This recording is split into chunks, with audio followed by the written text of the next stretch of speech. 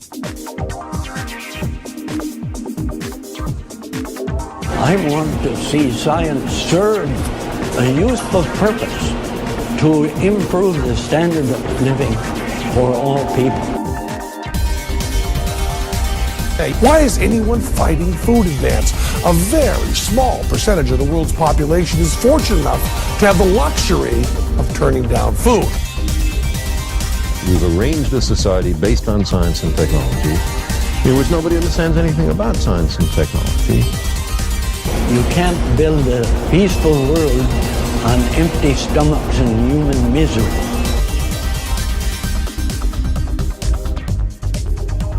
You're listening to Talking Biotech, a weekly podcast illuminating issues in agricultural and medical biotechnology. Your questions and concerns are addressed using a science-based approach with the goal of driving discovery to application with communication. Now here's your host, Dr. Kavin Folta. Welcome to the Talking Biotech podcast, where innovations become application with communication. I'm your guest host, Kavin Senapathy. Today on Talking Biotech, I'll be talking to Ronald Herring, Professor of Government and International Professor of Agriculture and Rural Development at Cornell University, about the myths and truths of suicides in India. Now, I have a personal connection to India. I was born in Washington, D.C., where my dad worked at the NIH, and my parents immigrated to the U.S. from South India a few years before I was born, and I grew up traveling there every couple years. And I still go there regularly. Last time I went was 4 years ago, and we got to celebrate my daughter's first birthday there with family. And we're going again this summer, and I hope to meet with a few farmers if time allows, and maybe even visit Tamil Nadu Agricultural University. And you'll all have to wish me luck, because flying that far with a 5-year-old and a 3-year-old, I'm thinking I'll drug them with Benadryl with my doctor's approval. But anyway, enough about me. To help me with the discussion today, we have joining us from Gainesville, Florida, co-host Kavin Folta. Thanks for joining us. Hey, yeah, great to be on. Great to be flying this from the co-pilot seat. Pretty cool. Yeah, and thanks for having me in the pilot seat. I like this. I like it a lot because it's kind of fun. It's fun to listen to someone else do it, and then I kind of just sit here and hang out, and this is pretty cool. So yeah, sounds great. Thank you very much. Well, we talk about India and Indian suicides. Do you speak Indian?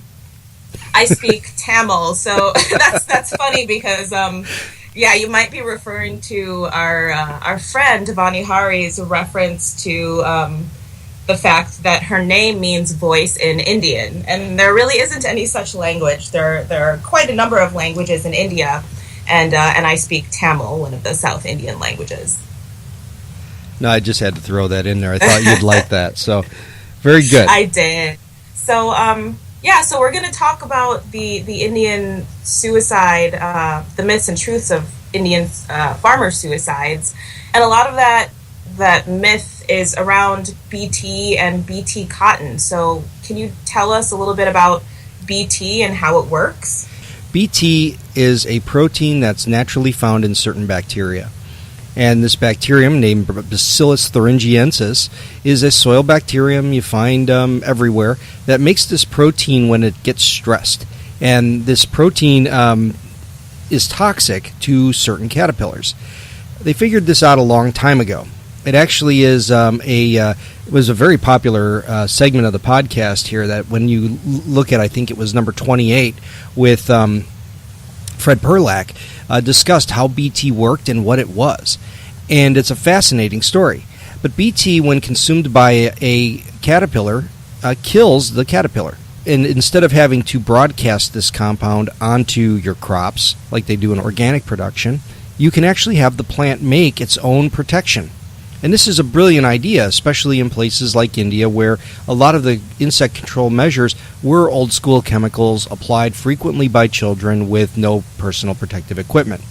So this was a real boon to the Indian economy in many ways, at least as reported by peer-reviewed literature.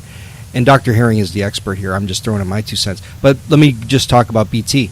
It's a safe you don't have the mechanisms that make it toxic, just these insect larvae.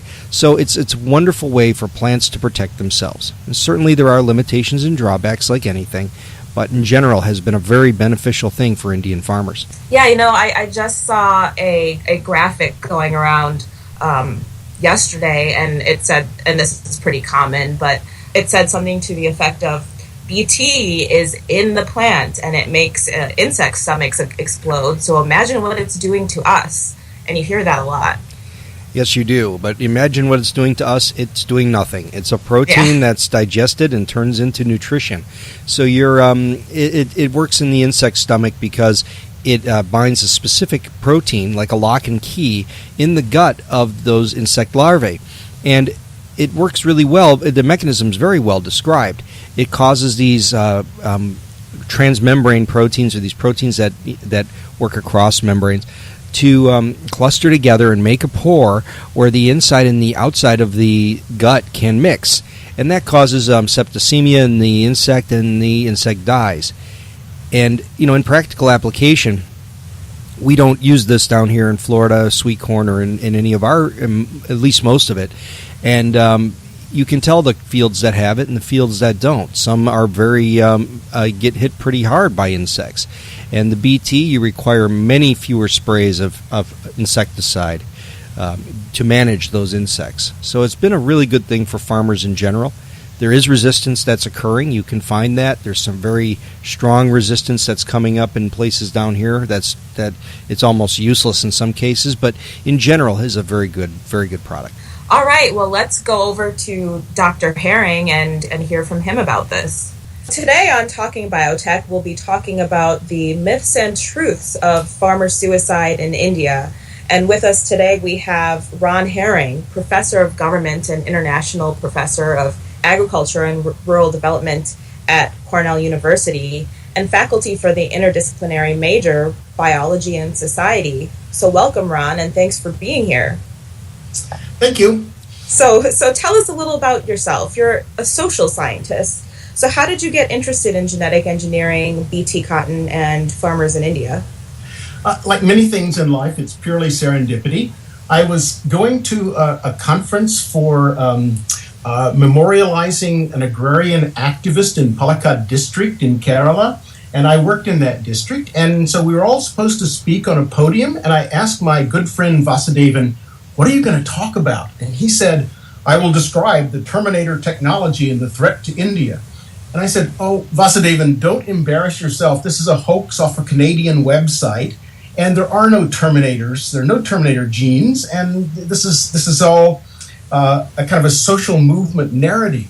So don't embarrass yourself." He talked for 45 minutes about this, and he's a friend, and he's an economist. So I became fascinated with the question, how does a fraudulent story begin to have enormous impact? It was actually a new agriculturalist movement in the district organized around protection from the Terminator technology. This was the Karshaka Samrakshana Samiti, to protect the farmers from this Terminator technology. So I got interested, and then I started discovering that actually farmers were already using the technology. They're already creating their own stealth seeds underground. So that's how I got kind of dragged into it. A social scientist is always interested in what kinds of forces move society and what kinds of forces, ideas as opposed to material forces. So that's how I got in.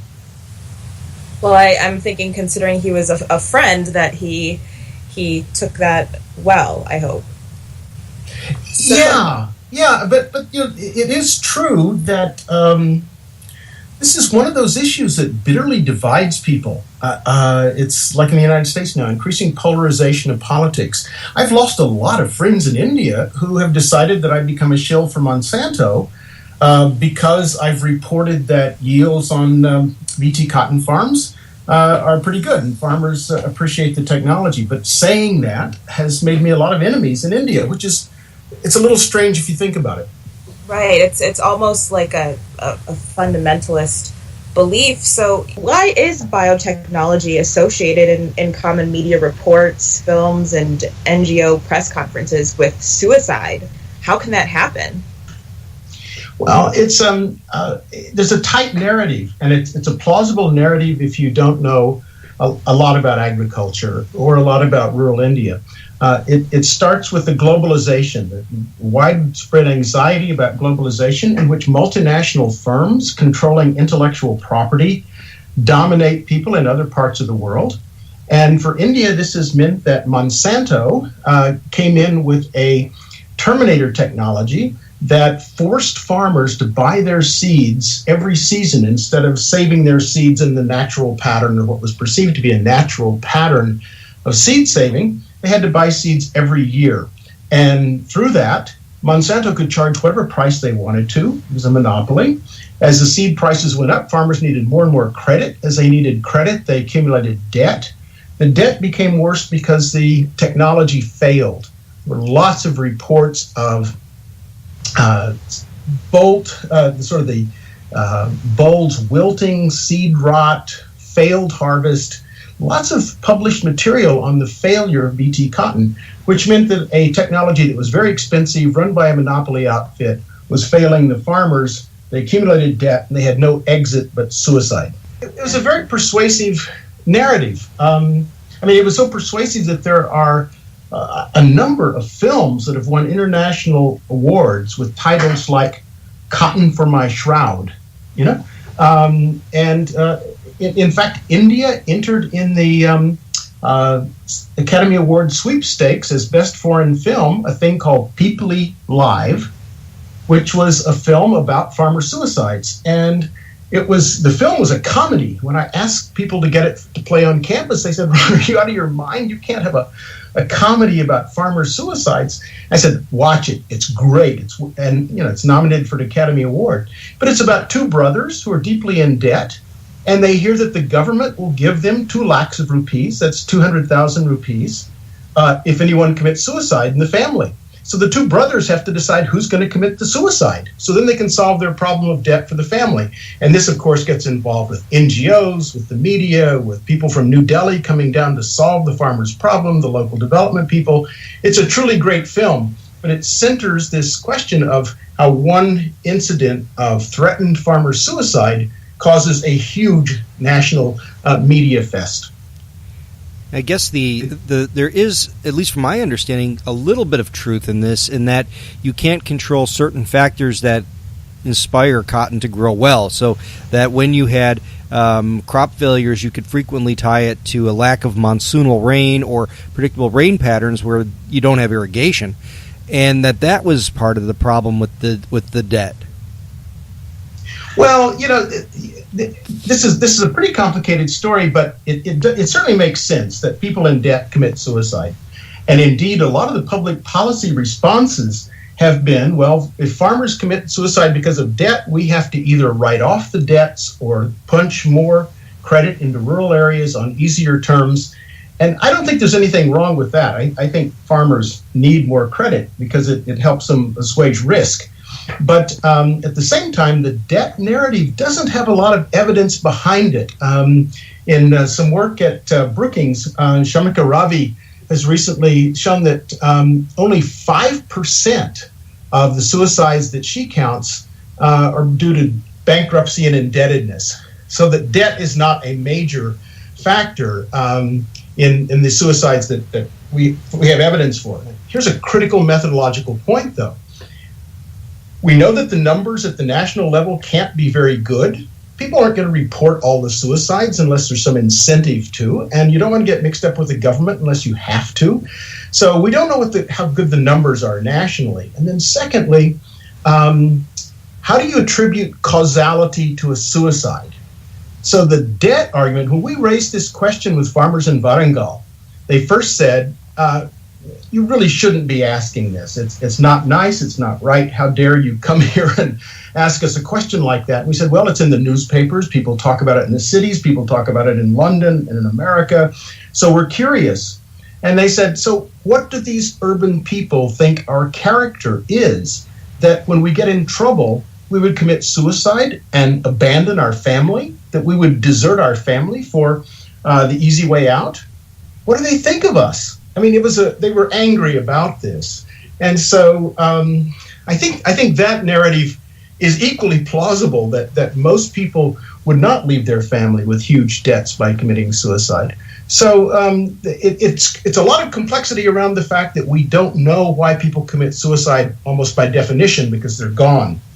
So there have been studies in Indian states. Why have farmers committed suicides? Because this became a kind of a national issue. And studies in Karnataka and Punjab found that the reasons for farmer suicide were not agrarian crisis or debt, or if debt, they were often debts from gambling or dowry. So there's a again, it's hard to attribute causality, but a lot of the deaths seem to be a result of depression, alcoholism, gambling debts, family problems, and those kinds of tragedies that all over the world cause people to take their own lives. So it's a tragic story, but it's not clearly that farmers are always in debt when they do this. As a farmer said to us, we're always in debt. We don't always kill ourselves. Well, it's a really interesting point. There's a lot of. I heard a farmer recently up here say it's the only job where you work 400 hours a month and lose money every year, and hear that people think you're trying to poison them. But yes. I wish I had that quote exactly right. But could you give us a little bit of a sense of what the industry looks like in India? What are these farms like? Big farms, little farms? Well, it's a mix. The average size of cotton farm in India is well under 1 hectare. So we're talking about very small farms, sort of 2.5 football fields, but somewhat less than that. There are larger cotton farms, but not all that many. You wouldn't find many cotton farms over 10 hectares in India, if you'd find any. And farmers typically have mixed production patterns. So cotton is one of their crops, and they often follow it with some other crop in the other seasons. So mostly small farms, a lot of it using draft power and plows of the very traditional sort, like you see on National Geographic films. Some tractor power in some areas. Tractors are often rented rather than owned because it's an expensive piece of equipment. So it's not highly mechanized. All of the picking is done by hand, or almost all of the picking is done by hand, unlike, say, the United States. And that has one very important consequence. The genetic variation of your cotton seeds doesn't matter nearly as much. If you have a 1,000-acre field, you want all of your cotton to mature at exactly the same time because you're going to run a cotton picker through the fields mechanically. In India, farmers don't mind so much if you get a staggered yield. Because they're picking it by hand anyway, and it sometimes alleviates a certain amount of labor pressure. So a lot of hand labor, a lot of animal power. And before the BT period, in 2000, India had the lowest yields in the world in cotton, but they had the largest acreage in the world. So this was a massive investment in cotton, but extremely low yields. When the first BT cotton came to India illegally, I mean, nobody knew that it was there. This was the stealth BT cotton that came in Gujarat in 1999, and nobody knew about it for about 3 years. 2001, there was a bollworm rampage that just wiped out the hybrid cotton in Gujarat. But if you looked around, you'd see sort of 1.5 acres of green and white, or 0.5 acre of green and white. And of course, the government didn't know what to do about this. The NGOs didn't know about it. But Maiko, which is a partner of Monsanto, PCR'd this cotton and said, wait a minute, this is transgenic cotton. Not only is it transgenic, it's our gene. So, yeah, right. So they got Delhi to come down hard on the firm that had created this stealth cotton. This is Nuff Bharat seeds. Now, what's interesting about that is that even though Vandana Shiva and everyone else says that there are patents, that's how how Monsanto crushes farmers with patents. Actually, patents, of course, are national, not international. And there was no patent on BT cotton, not for Monsanto, not for anybody. And the crackdown on Navbarat seeds was because they violated the national biosafety regulations. That is, they didn't go through the testing to have their BT cotton certified through the Genetic Engineering Approval Committee in New Delhi. And I asked the D.B. Desai, the CEO of this tiny firm, so why didn't you just have your stuff approved by the guys in Delhi? And he said, Ron, look at our office. We don't have labs. We don't have lots of scientists. We don't have lots of money. It took Monsanto 9 years to get approval for their crop. How could we possibly do that? He said, so what we did, we registered it as a hybrid in the state of Gujarat. States control agriculture in India, so it's registered as a hybrid that is especially resistant to bollworms, and we started selling it. And it sold well, and everybody liked it. But it wouldn't have been discovered. It would not have been discovered had that bollworm rampage not wiped out all of the non-BT cotton. Usually bollworm rampages, they're sort of localized, and sometimes they have tremendous devastation, sometimes not so much. But this was just a year of tremendous devastation, so the BT cotton stood out as being healthy when everything else was dead. So New Delhi cracked down on D.B. Desai. They took his passport. They registered a case against him. And so naturally, now that Navbarat 151 was off the market, the only stealth BT cotton, farmers started creating local versions of this. And these were the kind of it was called in Gujarati variants. So these were the variants from Navbarat 151.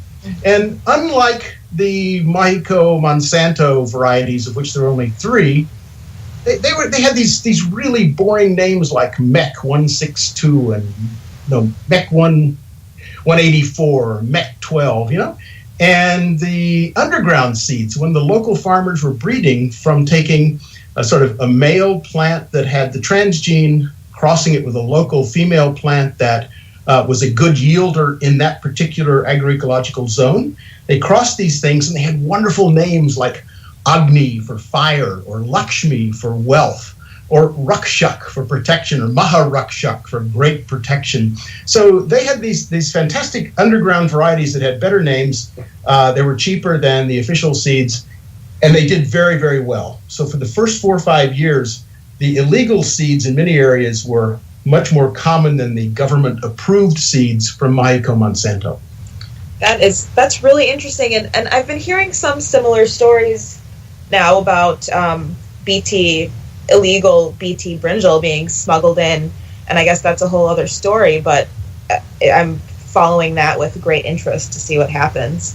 I'd love to have somebody nail down some information about this. I know a former member of the GEAC who's told me, of course it crossed the border, because neighboring Bangladesh has this. It's and these are varieties. These are not hybrids. So they should breed true. You get the seeds across the border from Bangladesh. It's not hard to get things across the border from Bangladesh to Bengal, which is India's largest brinjal producing state. So it shouldn't be difficult to do that, and we know that this stealth seed business globally is huge. So when Pakistan was claiming to be GMO-free, there were 5 different events with BT cotton growing in Pakistan on about 40% of the area. Some from India, some from Australia, some from the United States. They just came from various places, but they weren't legal in any sense. Same thing with Chinese BT cotton and so on. So one would guess this is a single gene, Cry1AC, in varieties, should breed true. And there should be no problem either with creating hybrids or just using the varieties that grow in sort of East Bengal in West Bengal. But do you have evidence for this? I'd love to hear about this. Yeah, no, I'm looking into it, but I've heard stories of farmers talking to each other and trying to get a hold of the stuff. So we'll talk about that offline later. I'd love to, because we all hear the stories I just don't know of any evidence, and I've asked lots of scientists that were breeding the varieties, and they disagree about how easy it was to take the seeds out of the field trials, which were in many places in India. Sure. So, going back to suicide, is there any evidence for the charge that BT cotton is responsible for an epidemic of suicide? And I mean, the word epidemic, is there an epidemic of farmer suicides, I guess, as opposed to suicide in the general population? And then what's the evidence linking BT cotton to whatever farmer suicides there are? Before I answer that, you asked me about the structure of the industry. We got diverted by the fact that the stealth seed was discovered. Nabarat 151 was shut down. Nabarat as a company was shut down. Let me just finish that story really quickly. So this early expansion of BT cotton in India was underground, lots of illegal varieties, dozens of illegal varieties across the whole country, but especially in Gujarat and in Andhra Pradesh. Over time, by 2006, seed prices dropped dramatically through state action. The second gene was added, so there's a stacked seed technology to guard against two different varieties of bollworms. The new BT hybrids with herbicide tolerance then became the stealth seeds, and they are being expanded as fast as the farmers can make them. They're all illegal, but it's the same guys that were making the illegal BT cotton now making what's called flex BT, which is the stacked BT genes with the herbicide tolerant gene.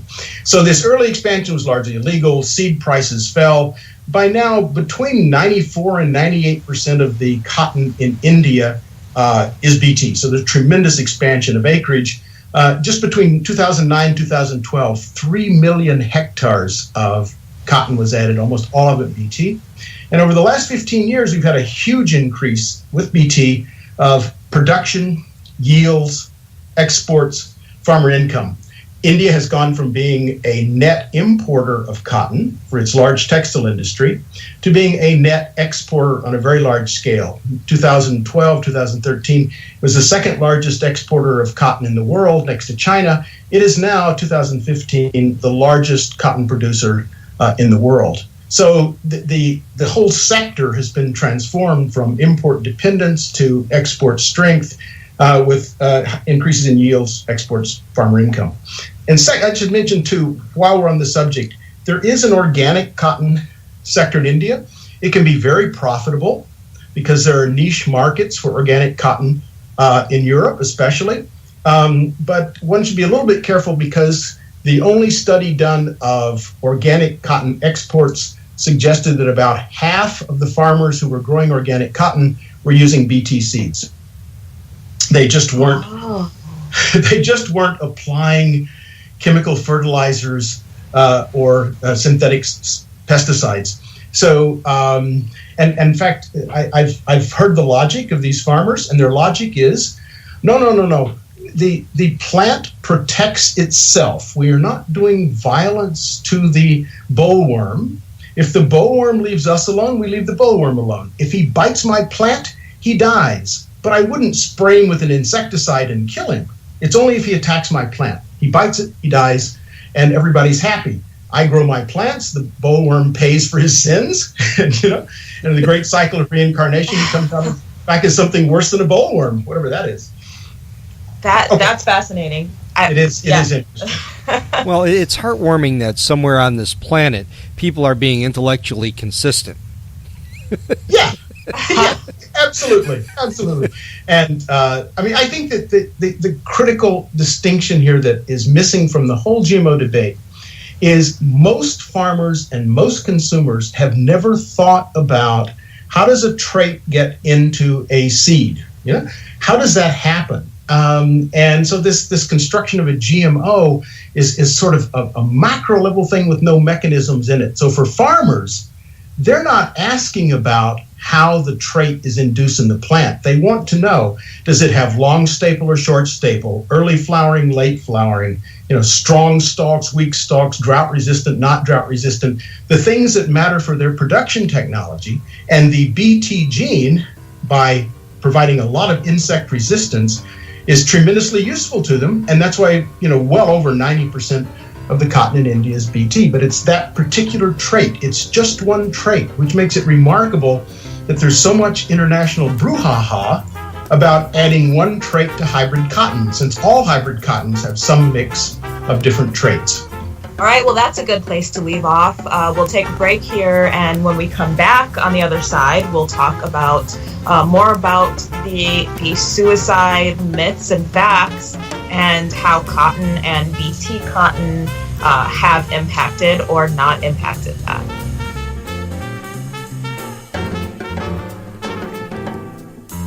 Grandma, don't touch that radio.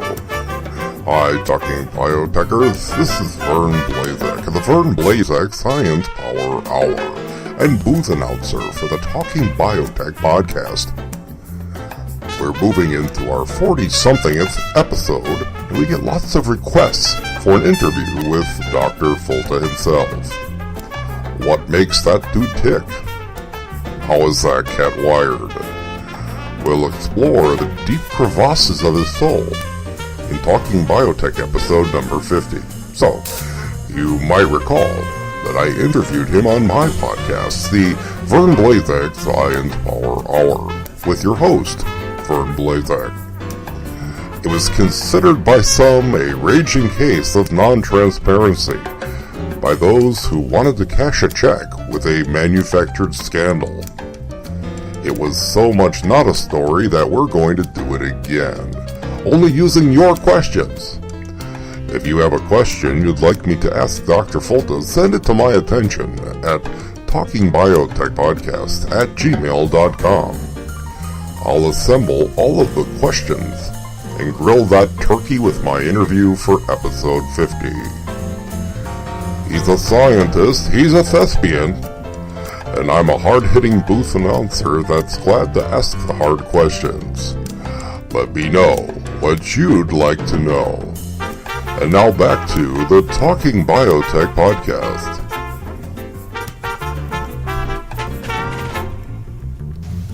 And we're back on the Talking Biotech podcast, where we're talking about the Indian farmer suicide myths and facts and Bt cotton. And we're talking to Professor Ron Herring from Cornell University. So Ron, is there any evidence for the charge that Bt cotton itself is responsible for an epidemic of suicides? And is there an epidemic of farmer suicides in India as opposed to suicides in the general population?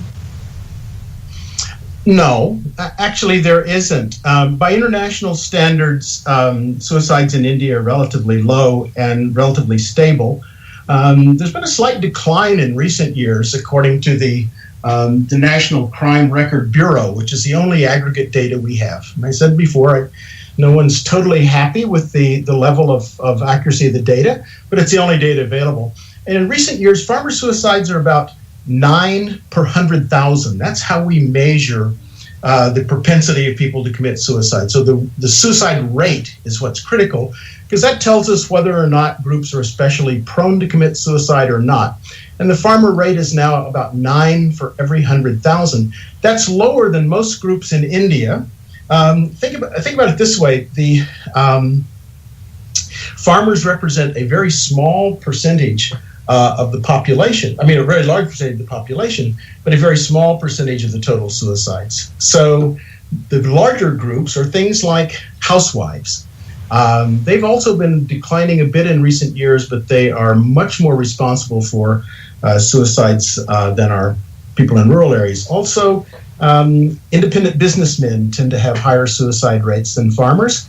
The lowest suicide rates in India are those of government servants, not surprisingly, and retired people. Government servants, presumably because they face no anxiety and crisis in their lives. They've got an iron rice bowl. So the idea of a farmer's suicide epidemic is really not based on anything empirical. So the kind of immediate reaction to the Bt cotton causes farmer suicides was a work in the Journal of Development Studies, and also work by IFPRI which showed pretty clearly that even though the incidence of Bt cotton adoption was increasing at a very steep rate, the actual numbers of suicides were not increasing at a massive rate. So there was simply no correlation between farmer suicides and the adoption of Bt cotton. And indeed, the very highest suicide rate is in Kerala, where essentially no cotton is grown. There's no relationship between the states that have the highest suicide rates. Statistically, there's just no relationship between states with high suicide rates and those that are growing any particular crop, whether it's cotton or anything else. It's simply not that explainable through crops. The only person that doubts farmer suicides, Vandana Shiva, has said that before the Green Revolution, there had been no farmer suicides. Right? That we had this kind of long-term, stable relationship to the soil in which farmers never had crises and never committed suicide. Indeed, it was 1998 that the first farmer suicides became of international importance before Bt. And these were hybrids, hybrid cotton in the areas where there was some kind of contagion, small-scale contagion of farmer suicides. And so it became kind of a mantra from 1998. 2000, Vandana Shiva and her colleagues wrote a book called Seeds of Suicide. And the seeds of suicide were those brought in by globalization, multinational corporations, modern technologies in agriculture, which were causing the suicides. So there was that link was started before there was actually Bt cotton, but of course when Bt cotton came, there was a kind of a mixture of hybrids, BTs, all kind of mushed together in one concept, which was defined by modern agriculture, and that was held to be responsible for suicides. Now, the easiest way to, so you can look at the peer-reviewed literature, it's very clear, but also if you just take a look, the only two states that have higher than average suicide rates are Maharashtra and Andhra Pradesh, and yet they are not particularly distinctive in terms of their cotton, either their farmers or their yields. Most cotton farmers in places like Gujarat, you never see anything about suicides in Gujarat. So there's a kind of disjuncture between, at the macro level, between where are the suicides in India and where is the cotton grown and where is the cotton grown at what level. And in Maharashtra, we find that it's actually the richer farmers. So if the narrative about farmers desperate, in debt, failing, committing suicide were true, you wouldn't find it being the larger farmers who had a higher rate of suicide than the poorer farmers. But that's what the facts are. And then at the micro level, I just want to say something about going from macro, which is very complicated. These ecological analyses are always kind of problematic. The micro level, the debt story just doesn't wash. The seed prices are a relatively small percentage of the cost of production in India. And the cost of production per 100 kgs of cotton, sort of what does it cost you to produce 100 kgs of cotton, is much lower with Bt than with alternatives. The alternatives, of course, are spraying pesticides continuously throughout the season, which is very expensive, and the bugs have adapted to the pesticides, so you're spending a lot of money on chemicals that are harmful to people and to birds and toads and everything else, but are not particularly useful for killing off bollworms. So there are numerous studies showing that by lowering the cost of production of a given quantity of Bt cotton, farmers are better off whatever is happening to cotton prices. It's a cash crop, always risky. Whatever is happening to cotton prices or droughts or floods, any confounding factor you can think of that would make cotton yields go up or down or total production go up or down, you're better off growing Bt cotton, according to these studies, than you would be if you didn't have Bt cotton, because your cost of production is lower per unit of output. You mentioned Vandana Shiva. She's probably the most popular vector for the whole GMOs are killing Indian farmers story. And interestingly enough, she happened to write a rather fact-scarce hit piece about me a few months ago, which I didn't know whether to be upset or entertained about that. But anyway, people adore her when she gives talks calling GE crops suicide seeds and modern ag techniques, quote, structural violence. audiences latch on to every word. So can you talk a little bit about why she's so successful? Yeah, it's a really interesting question. We talk about this all the time. Those of us who are interested in India and politics and biotech, it's a great question. I've sort of been enlightened by the phenomenon of Donald Trump in the United States. He's utterly untethered to facts. He's unconstrained by any facts, right? He can say anything he wants to, and his followers stand steadfast behind him, contrary to all of the elites within his own party and contrary to all the news coverage and the social media coverage showing that he's making absolutely outrageous claims. Now, Vandana Shiva is exactly like that. And so the question is, I think, first of all, I think there are kind of authenticity rents, this kind of indigeneity. I don't know how many people have told me, well, you can say that, but you're not an Indian. Well, that's true. I mean, that's true. George Bush was an American. That doesn't mean he knows a lot about American agriculture. So this kind of indigeneity, you wear a sari, you're sort of associated with the soil, with her Navdanya organization. Also, being feminist has a huge role in this. I remember giving a talk in Sri Lanka where these young women came up to me afterwards. They were upset that I'd said something about Vandana Shiva had missed some point or the other. And they said, "Sir, you must realize she is as a goddess to us." Right? And so she does have this kind of larger-than-life celebrity status. And this is not a completely uncommon phenomenon. You think about the spread of Scientology, which had a lot of Hollywood stars attached to it. Or I think about the anti-vaxxer movement in the United States, where people claim that vaccines cause autism, and that actually has public health consequences. These things were also led by celebrities. And the celebrity status of some of the people involved in this allowed them to disseminate.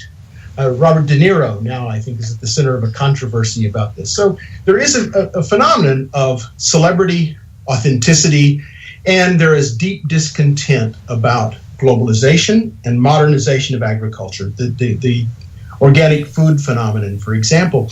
People want a simpler life in which they're not at the mercy of large forces and technology that they find unsettling, partly because they don't understand it, but partly because technology has, in fact, often created unexpected disasters. So it's very difficult to produce a counter narrative to the kind of authenticity and indigeneity and the reaction to globalization, discontent, and anxiety that Vandana Shiva represents. And she's very good at it. She's very, very good at it.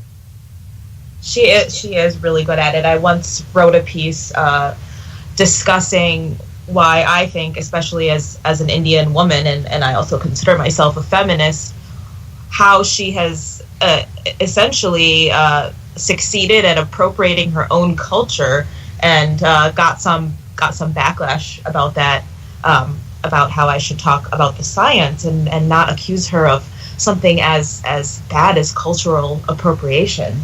I completely understand what you're saying, and it's, but I don't think we have anything specifically about. It would be a great article to write. I guess you've seen Michael Spector's piece in the New Yorker about. I did. I wrote an article essentially talking about how she has appropriated her own culture or Indian culture.